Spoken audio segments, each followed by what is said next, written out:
Pues me alegro de poder estar aquí y aclarar alguna cosa, porque el otro día, cuando participé, algunos pensaban que al día siguiente iba a tener el ministerio.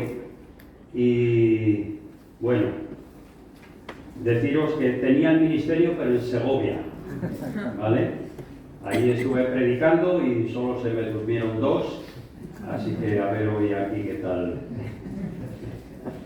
Bueno, aparte de eso, muchos saludos de la iglesia en Segovia, y para mí es un verdadero privilegio el poder estar en otras congregaciones donde la mitad de los cánticos no los conozco, los antiguos sí, de cuando yo era joven. Pero una cosa tenemos en común, todos, y es la persona de Jesucristo. Y en esta mañana yo quería ahondar un poquito en la persona de Jesucristo, porque nada hay más grande en la historia, ni lo habrá, que la persona de Cristo. Y aun nuestros calendarios dan testimonio de Cristo. Cada vez que decimos qué día estamos, pues ahí estamos hablando de la persona de Jesucristo. Y es interesante porque Francisco Lacueva, en su introducción a la cristología, él dice que el cristianismo, haciendo mención a un tal profesor Griffith, dice: el cristianismo es la única religión en el mundo que se basa en la persona de su fundador. Uno puede ser un fiel maometano sin que tenga nada que ver con la persona de Mahoma. Igualmente puede ser un verdadero y fiel budista, aunque no sepa de Buda absolutamente nada. El cristianismo está ligado a Cristo de un modo tan indisoluble, y que muestra la persona de Cristo en la vida del que lo lleva. Por eso el cristianismo es tan diferente. El cristianismo es tan diferente porque se basa en la persona de Cristo. En la persona de Cristo.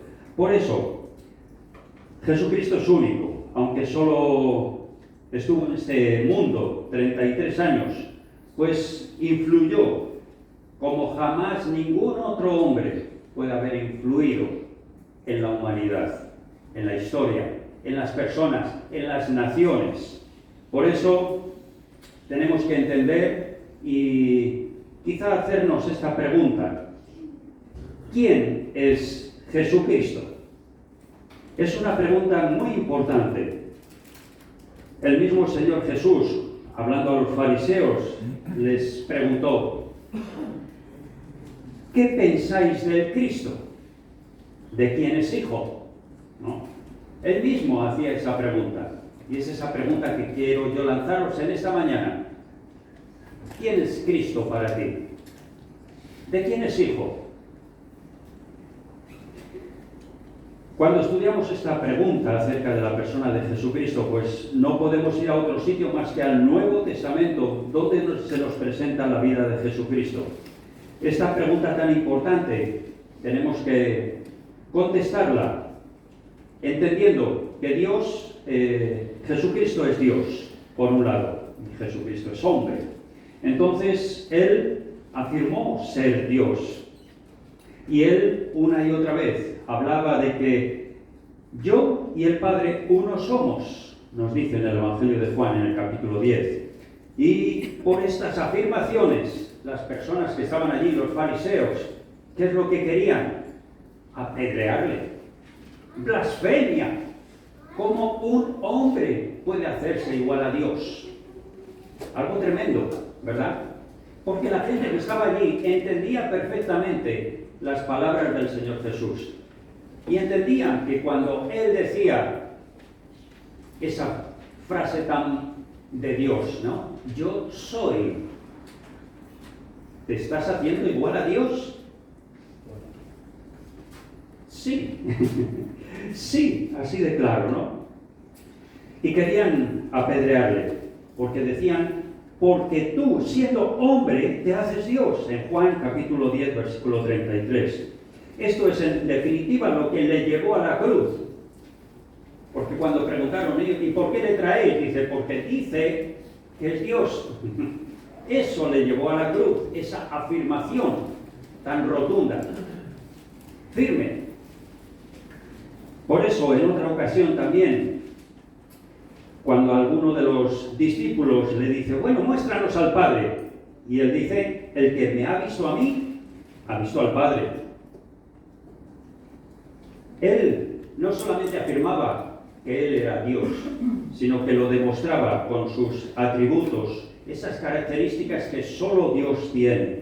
Por eso tenemos que entender que él, si no hubiera sido Dios, no podría haberlo demostrado.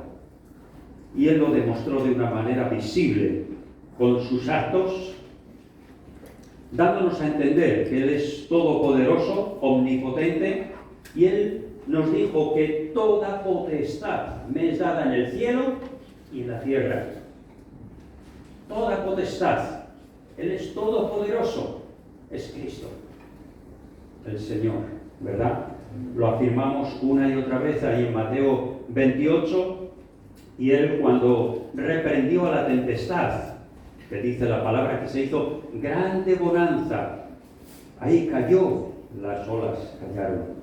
También era omnisciente, conocía lo que había en el corazón del hombre sin tener necesidad de que nadie le dijera, ¿verdad? Y demostró, pues, por ejemplo, con Natanael, cuando vino a él y le dice, bueno, cuando estabas ahí debajo de la higuera, te oí.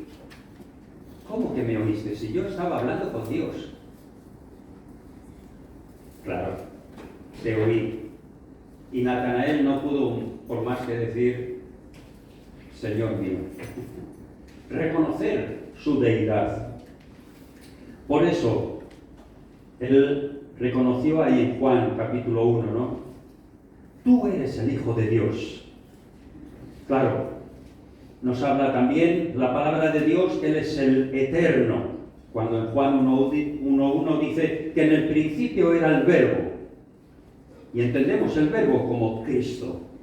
Él es el encarnado.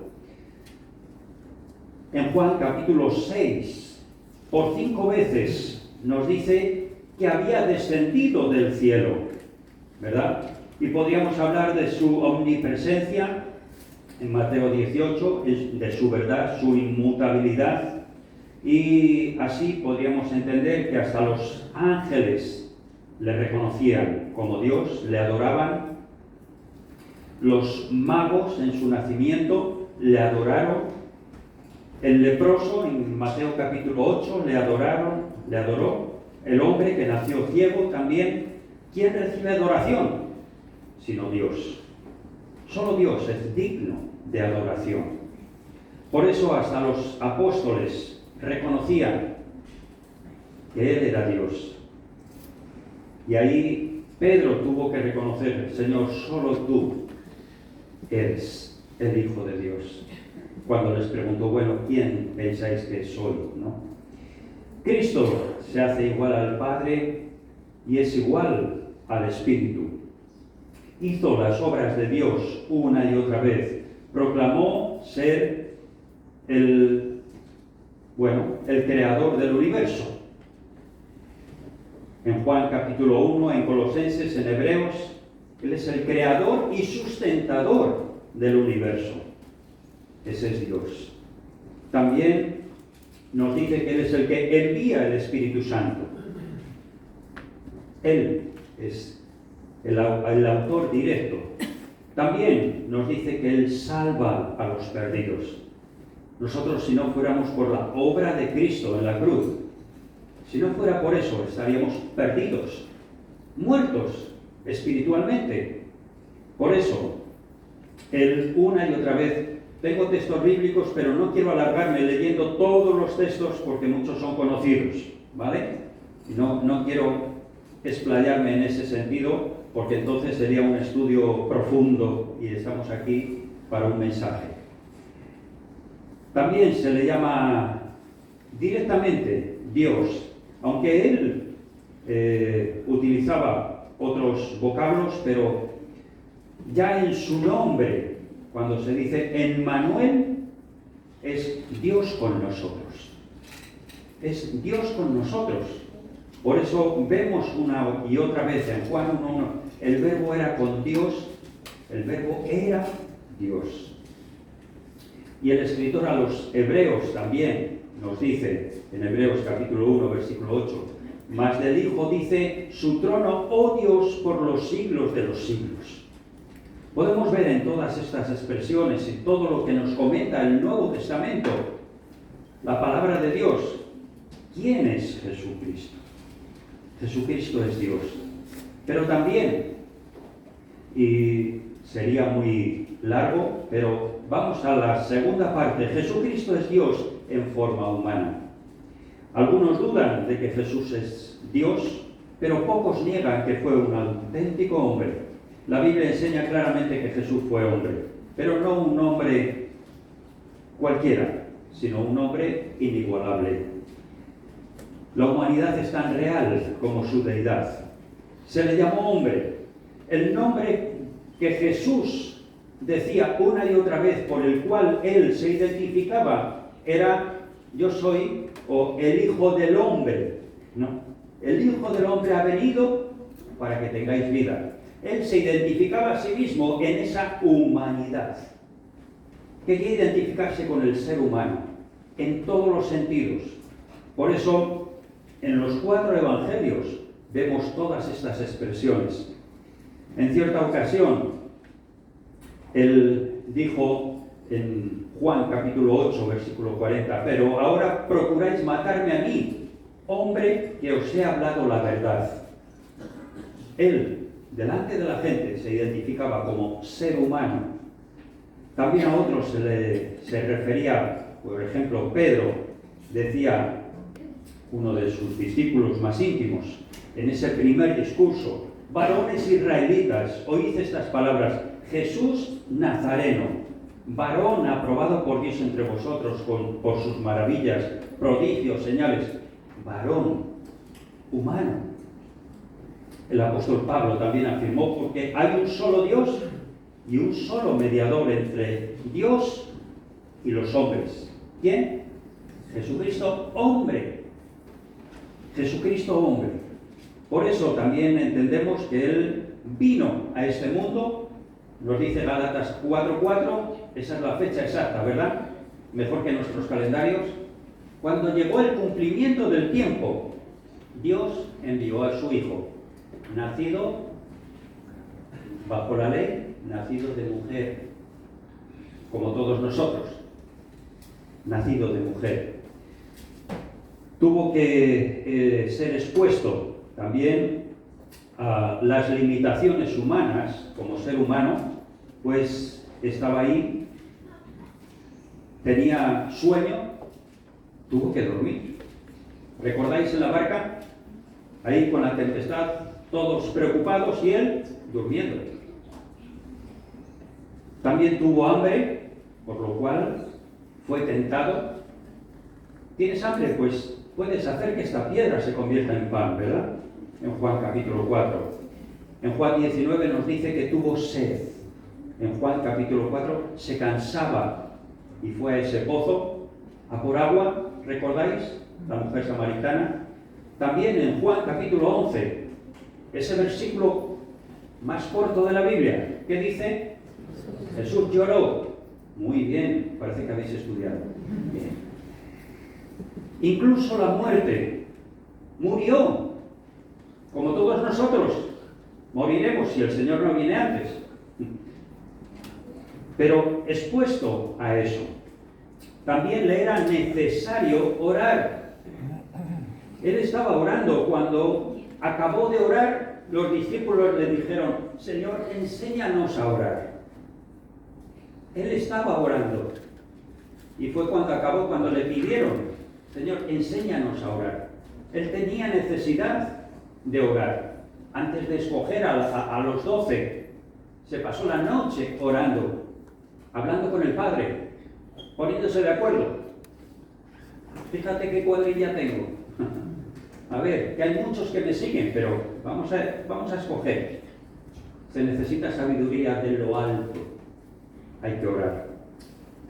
Tuvo experiencias propias de seres humanos, como son, pues, lo que hemos dicho, nacido de mujer, sujeto al crecimiento, visto y palpado por los hombres, como nos dice Primera de Juan, lo que hemos visto, lo que hemos oído, lo que hemos palpado. Sujeto a factores sociales, culturales, tuvo alma humana, no solamente cuerpo, también alma, porque recordáis cuando estaba en el huerto, mi alma está muy triste. Voy a orar. Y también tenía espíritu humano. Cuando estaba en la cruz, ¿qué gritó? En tus manos encomiendo mi espíritu. En tus manos encomiendo mi espíritu. Cuerpo, alma, espíritu, como nosotros. ¿Entendéis? Bien. La humanidad de Cristo fue real, como su deidad. Por eso hay que entender que no se puede hacer énfasis en que es más Dios que hombre, porque siempre ha habido esas herejías, ¿no? Personas que piensan, no, es que no podía ser Dios. Dios no puede limitarse a ser un simple hombre. No era un 50% hombre, 50% Dios y hacemos una tercera persona. No, era 100% Dios, 100% hombre. En Filipenses nos dice que siendo en forma de Dios no estimó el ser igual a Dios como cosa a que aferrarse y de aquí no me mueve nadie, este es mi sillón, ¿verdad? Eso somos nosotros. Pero él, por amor y obedeciendo a Dios, obedeciendo al Padre, en esa armonía se humilló, se hizo como nosotros. No estimó el ser igual a Dios. ¡Ay, qué bien se está allí en la gloria! Bueno, vamos a acercarnos. El Dios cercano, el preexistente, se hizo visible. El Dios que es espíritu, a Dios nadie le vio jamás. ¿Quién nos le ha dado a conocer? Cristo. Cristo. Por eso, ante la pregunta que tenemos, ¿quién es Jesucristo? ¿Quién es Jesucristo para ti? Para mí, ¿quién es Jesucristo? Si alguien te preguntara por la calle, algún amigo, algún vecino, ¿verdad que muchas veces hay gente que te pregunta, ¿y vosotros qué creéis? ¿Y tú qué crees de esto? Porque saben que tú crees diferente. ¿Qué respuesta le puedes dar? ¿Conoces a Jesucristo tal y como nos lo presenta la palabra de Dios? Porque Cristo se ha hecho hombre para darse a conocer, Dios revelado, encarnado. Pero ¿cuál es el concepto que tenemos de Cristo? ¿Lo reflejamos en nuestra vida? ¿Somos capaces de eso? Porque Él sí que nos dejó claro una y otra vez que en esto conocerán todos que sois mis discípulos y tenéis que amor unos con otros. Es la base de todo. La base de todo lo que vemos aquí es el amor.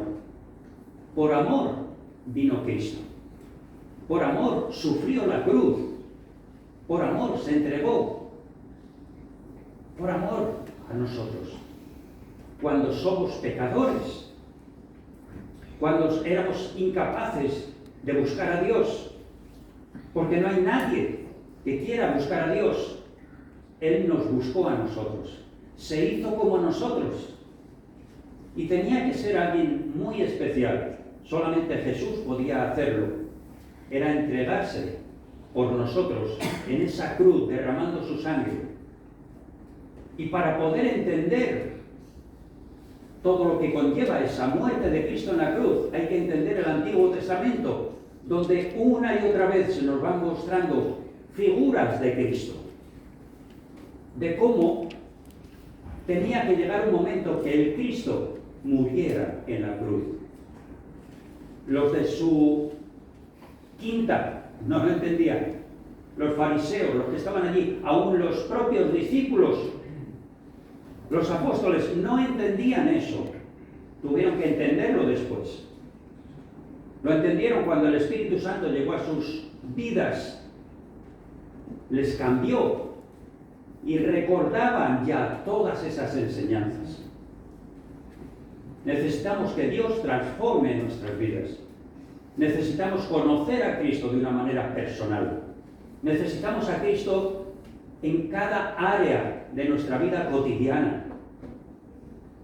Es difícil, porque la vida, como la vivimos ahora, está tan influenciada por la sociedad que no nos damos cuenta de que vivimos muchas veces arrastrados por la sociedad, por los principios de la sociedad, y nos dejamos arrastrar y no luchamos contra esas corrientes que nos arrastran y no nos mantenemos firmes en la palabra, porque hay verdades en la palabra de Dios que no cambian, aunque la sociedad y las leyes digan que eso hay que cambiarlo. No, Dios es único y la verdad de Cristo, la muerte de Cristo, no cambia. Yo enseño una y otra vez, ya sé que es la hora, pero permitidme. Enseño una y otra vez el principio de que nuestra fe se basa en hechos, no en sentimientos. La mayoría de las veces nos sentimos bien y gloria a Dios. Te sientes mal y, es que Dios no me hace caso. Pero el principio de que nuestra fe se basa en hechos. ¿Cuáles son los hechos? Que Dios me ama, que Cristo ha muerto en la cruz por mis pecados. Eso no cambia. Que Dios resucitó a Jesucristo de los muertos, no cambia. Que Dios está en la gloria, está a la diestra del Padre, eso no cambia. Y aunque tú te encuentres mal, eso no cambia. Aunque te encuentres bien, eso no cambia. Por eso, cuando te sientas débil físicamente, anímicamente, mira lo que Dios ha hecho por ti, que no cambia, y lo vas a mantener ahí firme. Y eso te va a dar fuerzas para decir gracias Dios, porque tú eres grande, porque tú has enviado a Cristo, y Cristo ha obedecido.